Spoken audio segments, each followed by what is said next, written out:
the Pfizer vaccine can now get the booster shot at 5 months. The CDC has also approved an additional dose of the Pfizer vaccine for moderate to severely immunocompromised children. But it's just like ironic, and we really do, because like we freaking went to Detroit, we went to North Carolina. It's just like Alaska.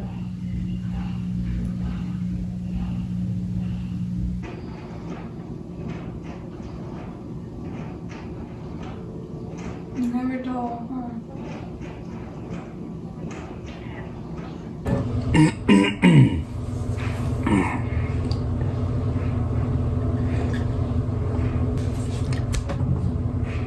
So we have COVID.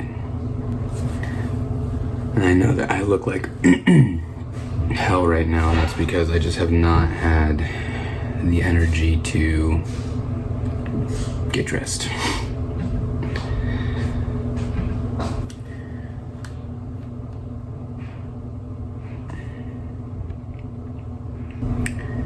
And I'm not sure how we got COVID, but I'm assuming it was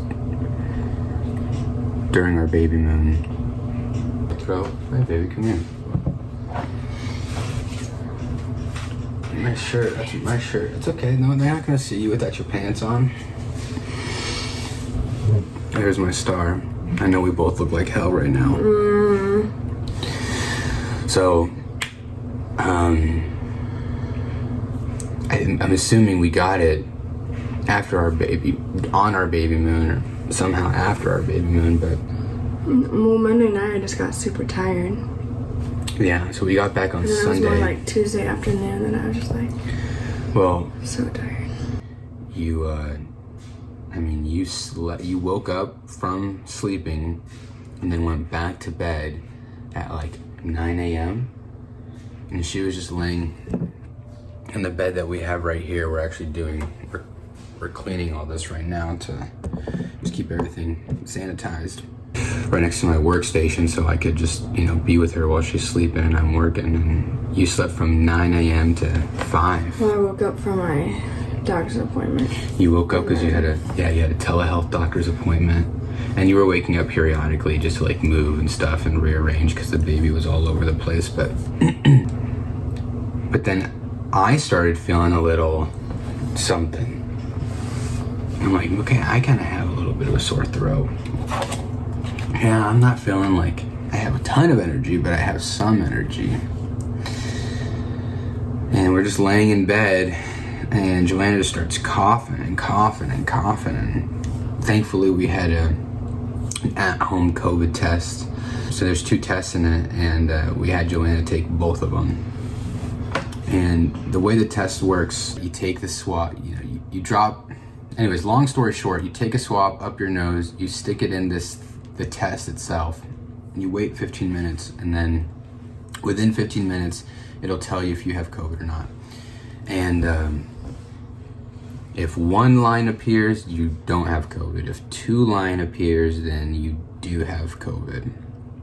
Reminds me of our pregnancy test. And the top line, 1 line appeared, so we're thinking, like, she's good, she just has a cold, there's nothing there.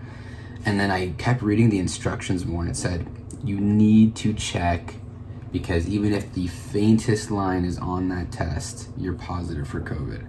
And sure enough, I went back and looked, and there was another line right there. It was very faint, but as the time went on, it got a little bit darker. I gotta make sure the nurse is okay.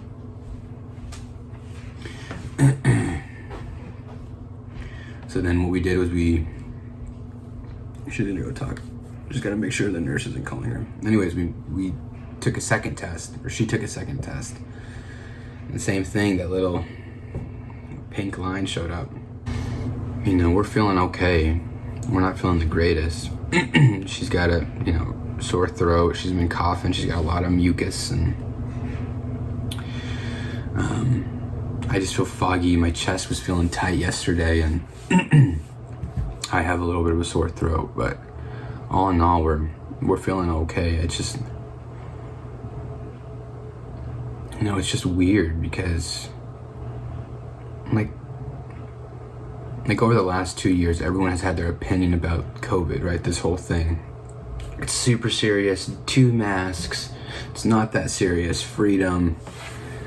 And it's just like, you know, what do you believe? And, you know, with her being pregnant, it's just, look, there's only been a handful of people who have gotten pregnant, been pregnant, and have delivered a baby during a pandemic. But for whatever reason, everyone wants to give their opinions about it. And we're just trying to do the best that we can. And I feel like if she wasn't pregnant, then we wouldn't think anything about it. But because she is, it's just kind of like,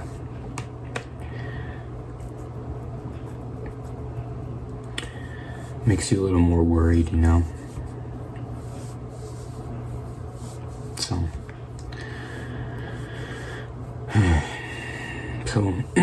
but I'm sure we're gonna get better in the next few days. I believe it.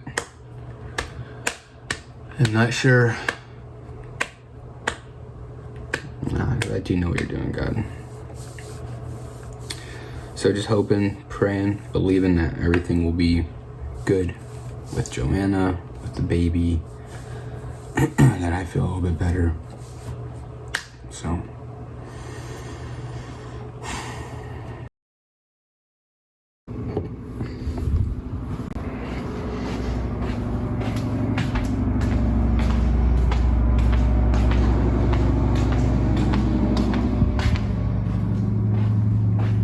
Are you drinking that? Yeah, I'm drinking that. I made coffee. Oh man, you made some coffee? You guys like my book? How you feeling? I feel alright. It ebbs and flows. I'm tired. I could probably fall asleep again right now. What are your symptoms? I'm just tired and sore throat. And I cough like once an hour. And when I do, it's like very in my chest and mucusy, but that's it. I was telling them earlier when I was in the office about how if you have been pregnant and delivered a baby these last 2 years during this whole COVID time, like, great job, you know what I mean? Because these last 2 years have seemed like just super unknown. And then being pregnant during a time that's super unknown, and then getting that thing that no one wants to get, you know. Yeah. It's weird that we've been fine these whole 2 years, since it's literally because the world shut down almost 2 years ago. I think it was the end of January or beginning of February or something. So we're fine this whole time, and then at 35 weeks pregnant, I have it somehow. That part's just kind of mind-blowing. What was running through your head when we first took the test, we thought, okay, good, she doesn't have COVID, right? Because we didn't see the second line at first. And then we read the instructions a little more, and we looked closely, and the second line was there for both tests. For you, you know, being pregnant, realizing, okay, it looks like I have COVID, just what starts running through your mind at this time? I mean, obviously worried about the baby, but I think we watched our birth course about it actually last night. Sounds like the baby's fine, but it's just so frustrating, you know, and inconvenient, obviously. I mean, it would be inconvenient regardless, but I think being this pregnant just makes it more of a pain. Yeah. And things that I feel like I need to get done on my to-do list just have to wait a little bit longer, because I just don't have the energy, and I don't think you do either. Today's Wednesday. When's your baby shower? Saturday. That's a big bummer. I'm sorry for that. How are you feeling emotionally? I don't want to talk about it.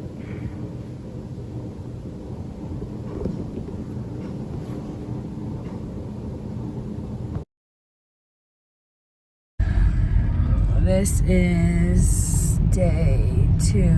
I guess more like day 3 for me. So I'm kind of a day ahead of you. For having COVID. We're going to my midwife office right now to do a drive-through testing so that I can get tested at least, but they can't, because I was 35 weeks pregnant as of yesterday, and they can't test John and Dre because they can't even keep up with their own patients in that capacity. They're just so swamped. So the poor healthcare workers right now. But we slept a ton. I don't know how many hours. 10? Yeah. Like 10 hours last night. We both really feel it in our throats this morning. And then just the same old exhaustion. John Andre feels foggy in his like brain a little bit. So, do you feel anything else? I feel foggy. Like, I feel foggy, and then I'm always like hot and cold. Like I'll be like, especially when we're sleeping, I'll get like really hot, and then I'll kick the blankets off of me, and then I'll get really cold within like seconds of each other. So I'm just like always hot and cold, and I just feel like there's like zero energy, like to do anything. Like I just feel like I just don't have any energy to do. I mean, literally anything at all. So Taking temperatures happens a lot yeah. currently. And you've been a trooper. My wife has been a warrior through all of this. So hopefully we just get through all this soon here in the next couple of days and get back to the real world. Life and preparing for our baby. But the baby's good though. When you talked to your midwife yesterday, or whoever you talked to yesterday, I said the baby is good, right? Like, most likely. Yeah, there's just things I have to like really be on top of my temperature, because if I get a fever, that's really bad for the baby, and just need to be aware that he's staying just as active as he usually does, which thankfully he has been. And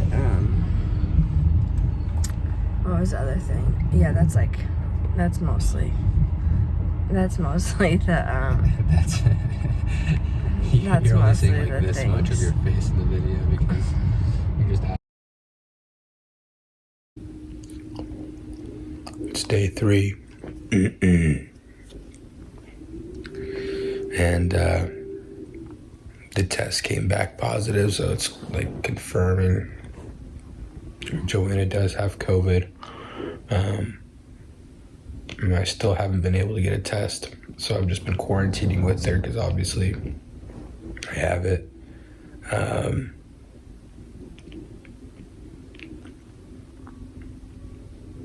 This morning, I'm not achy.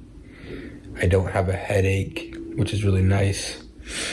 But I have a horrible sore throat. Like,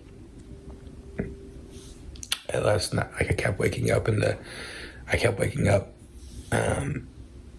because like I had to pee, but also because I couldn't swallow, and I don't know why. Other than that, I feel pretty good actually. Joanna's kind of the same thing. How about you, baby? What? What are you asking? How are you feeling today? I know you have the You wake up with such like a sore throat. I'm not sleeping with the windows open or anything, so yeah. It just. She's not naked, by the way. You wake up tired, after having slept.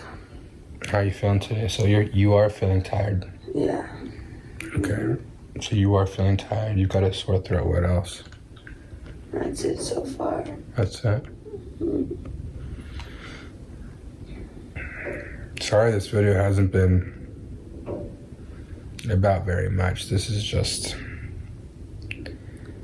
I guess we just wanted to make this video in case there's another couple out there who have COVID while they're pregnant, you know.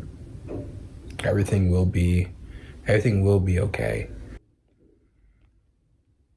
We just gotta get through it so that we're healthy.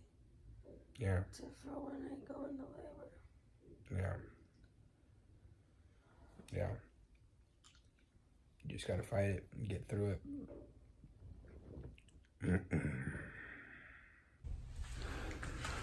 So today's Joanna's baby shower.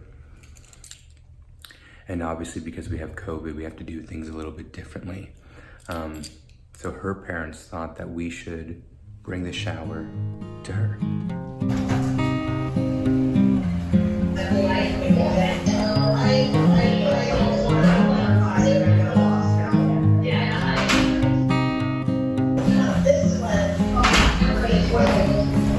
I don't think you said I was going to do, but I think I got it.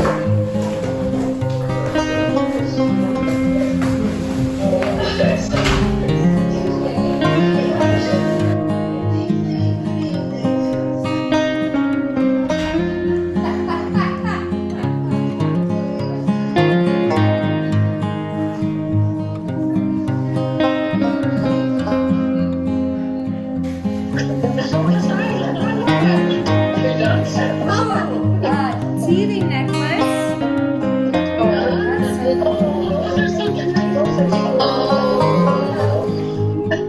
You live in Oregon, right? Yes. That's so cute. Four organizers. They're on my registry. This baby Einstein thing. Oh, dribble bibs. Oh, like this, you know? And then there's the mat. You're gonna build something else. Thank you, girls, so much. Thank you, Lindsay. Thank you, Chelsea. You're welcome. Another thing you'll notice. I was going to say, John Andre's going to get really good. They'll be.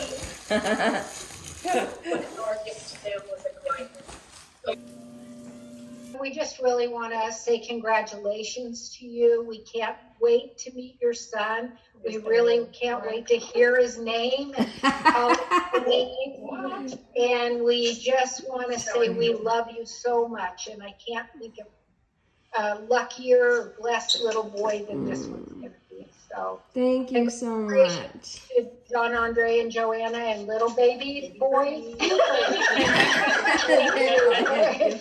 Cheers. Cheers. Thank you so much. This means so much to us, you guys. Truly, it really means so much. So it is day 6 for Joanna and day 5 for me. So I think for the most part we feel a lot better than what we were feeling. Minus the energy, but we made it through. Yeah. A long week. We made it through a long week. We still don't have like very much energy. More energy than we did in the beginning of the week, but the energy is definitely a lot less than what it normally is. And still like a lingering cough for both of us, I think. Mm-hmm. But anyways, that got us thinking. During this whole week, during this whole process, we kept asking each other, how are you doing? How are you feeling? And I think in relationships, you ask each other that question a lot. Is everything okay? How are you? But when Joanna and I started dating, she asked me a question that I had never been asked before, not once in my entire life. And ever since then, it's actually been something that we use periodically just to check in with each other. And when we ask each other this question, it's really like a no fluff, straight to your core question. And some of you guys might think that it's a little cheesy, while others are going to think that it's a really powerful question. And that question is, how's your heart? Because it's different than asking, how are you? Because I feel like in our society, you could ask that all the time, even by strangers. But what I've experienced and noticed from not only being asked that, but asking people is like, it makes them stop and think for a second. It's like a deeper, obviously it's a deeper question, but I feel like it actually, it makes it so then you truly have to examine yourself and then answer versus just be like, good, fine. Like our typical quick responses when we're asked. Right. It gets straight to the core of things. Like I remember when Joanna like asked me that for the first time, like I was taken back, I was like surprised, and because no one had asked me like, how's my heart doing, right? But when we ask each other that question, it's just like how is every single part of you, you know, not just like how's your day going, but like how are you really emotionally, mentally, physically? What are your thoughts like right now, you know? And it's been something that has really helped us in our relationship just be fully transparent and open. And I think it's helped you like be able to label like your feelings emotionally. Yeah, and that's been something that's been really hard for me. And I think that's a very common thing for guys, you know, like not being able to express themselves, like how they're truly feeling. And I think just like society, we're just not raised to talk about our emotions. And I'm definitely at fault for that. Like I have a hard time like explaining. I used to have a hard time explaining like how I'm feeling about things, and now I think I'm getting better. Mm-hmm. Am I getting better? You're way better than you were when we were dating. Thanks, baby. So take that, put it in your pocket, and try it out. That is our things and thoughts, which is, by the way, what we're gonna call this little segment here. Things and thoughts. Make sure to include this. I breathe heavy. I have COVID. I breathe heavy my whole life. No, it's because I'm pregnant with COVID. Nugget time. Get off me. What am I gonna do with this guy? Hey guys, thank you so much for watching this video. If you liked it, please make sure to hit that like button, add a comment, and subscribe. Yeah. And like we did before, we want to end this video doing some shout outs. So some people that we like to follow online that make us laugh, that give us ideas with motivation, fitness, cooking, whatever it may be. So for this shout out, I'm going to do Leo Gonzalez. He is on Instagram. He is a comedian. And I actually started following him when he was not really super known yet. He didn't have very many followers. And he's one of those people that I've just loved seeing his success just get bigger and bigger. He is hilarious. And his videos make me laugh a lot. So that's Leo Gonzalez. My follow is the Define Dish. I follow her on Instagram. She is a food blogger and cookbook writer. And she has a new one out called The Comfortable Kitchen. I have not bought it yet, but the recipes are looking phenomenal. And we've made quite a few of her dishes actually, and all of them have been amazing. So super good. I love following most of my feed is cooking stuff because I'm into it. A lot of my videos have been baby stuff now though. That like you're following? Yeah, it went from like NBA and hip hop videos to just like baby stuff now. Things are changing. Anyways, thanks again for watching, guys. Thank you. Remember to live a life that you love. See you on the next one. See ya.